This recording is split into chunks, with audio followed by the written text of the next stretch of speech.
I am so upset that I think the Olympic Committee should be ashamed of themselves.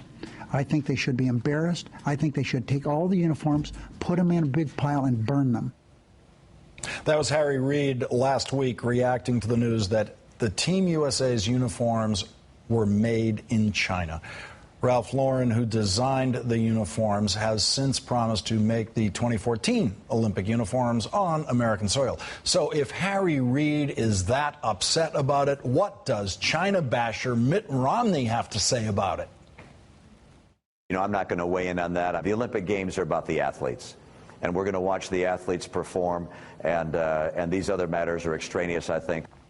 While Romney was running the Olympics, the Olympic torchbearer uniforms were made in Burma, and the United We Stand pins were made in China. Joining me now, Karen Finney, former DNC Communications Director and MSNBC political analyst. Karen, I wanted us to listen to what Mitt Romney had to say about being tough on China just last week. Okay. I'll clamp down on cheaters like China and make sure they finally play by the rules and don't steal our jobs. Karen, don't steal our jobs. What about our jobs making the Olympic uniforms? That's right. Who thought that Bain Capital and, the Olympic uniforms were connected by Mitt Romney and outsourcing? But there's another thing that I want to say. This is exactly about the incompetence that we've seen from this campaign. It was predictable once the China story came out about the uniforms that maybe somebody would go back and check and see what about the uniforms under Mitt's tenure. So again, the fact that the campaign was not prepared with an answer, that's malpractice, and I almost feel bad for Mitt Romney on that one. So then we go to today, the story comes out, they have no answer. Here's the other problem, though, Lawrence. This is exactly like the tax returns.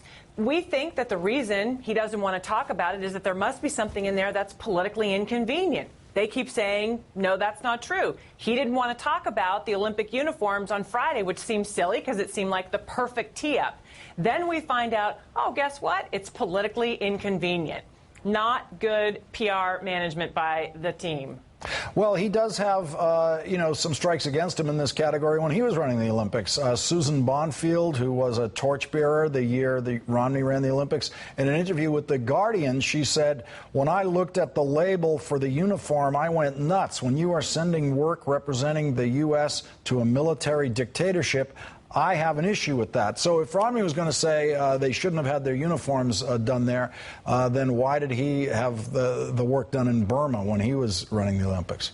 Well, that's exactly right. But again, in this instance, this is something they should have been prepared for. It was a very obvious, predictable thing that once the story came out about the uniforms this time being made in China, someone would take a look and would find that quote. I mean, I found it on Google. I mean, it's not that hard to find.